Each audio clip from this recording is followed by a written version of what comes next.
Merci, Monsieur le Président. Merci, Monsieur le rapporteur. Ce projet de rapport vise à garantir une représentation minimale des salariés, aussi bien dans les sociétés européennes, transfrontalières que nationales des États membres de l'Union européenne.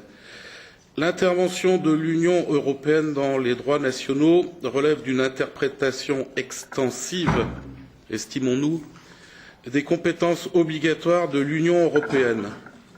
De plus, une telle ingérence pourrait avoir des conséquences néfastes, à plus forte raison en période de fortes tensions économiques et sociales. Également la proposition relative, puisqu'on parlait de votre épouse, la proposition relative aux quotas de femmes dans les conseils d'administration ne nous semble pas justifiée ni par l'efficacité économique, ni par les principes d'égalité et de méritocratie. Mais j'ai quelques questions suite à ce propos liminaire. On le voit, ça a été dit par Madame McIntyre, il y a les États-nations, il y a la représentation du personnel, il y a 28 systèmes, un par État membre. Ça a été dit par le rapporteur fictif du PPE, et on voit un petit peu la confusion par rapport à ce qu'a dit Édouard Martin. Je ne suis pas sûr que l'on parle de la même chose. Je m'explique.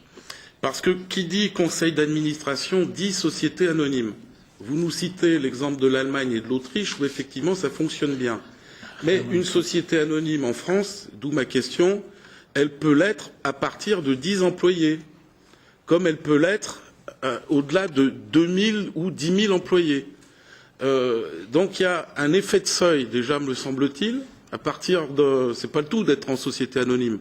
C'est à partir de combien d'employés estimez-vous qu'il faut que ces employés ou salariés participent au conseil d'administration, d'une part, et d'autre part, sous quel système je crois savoir, mais je n'en suis pas sûr, c'est pour ça que je vous pose la question, c'est qu'en Allemagne et en Autriche, ou inversement, les syndicats dits représentatifs comme en France ne s'imposent pas forcément. En France, pour l'instant, quand vous devez au-delà de 10 et puis après au-delà de 50, c'est des seuils dont on discute beaucoup en France en ce moment avec la loi El Khomri, les premiers à pouvoir se présenter sont les syndicats dits représentatifs, qui finalement représentent très peu de monde parce qu'ils représentent à peine 5% des salariés français. Alors que je crois savoir qu'en Allemagne ou en Autriche, ça peut être simplement des gens qui travaillent dans l'entreprise et qui ont effectivement la volonté de participer à la décision ou, comme le dit fort justement Édouard Martin, d'être mis au courant en amont de la stratégie de l'entreprise. Ça, on est complètement d'accord. Il faut travailler ensemble.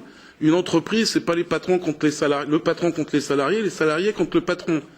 C'est une équipe, c'est un bateau. Il faut que tout le monde soit au courant. Mais si vous souhaitez l'imposer ou le mettre en place, un système minimum pour l'ensemble des pays européens, dans votre note, je ne vois pas donc ce problème de seuil. À partir de quel moment? Parce qu'une société anonyme, ça ne veut rien dire. Il y a des sociétés anonymes à 6 salariés et des sociétés anonymes à 10 000 salariés. Et qui a le droit d'y aller? Faut-il d'abord passer par un seuil, un SAS de syndicats dits représentatifs, comme en France, ce qui veut donc dire des représentants politisés, ce qui n'est pas forcément bon pour l'intérêt de l'entreprise. Voilà, j'espère que je me suis fait comprendre, Président, même si j'ai été un petit peu confus. Merci.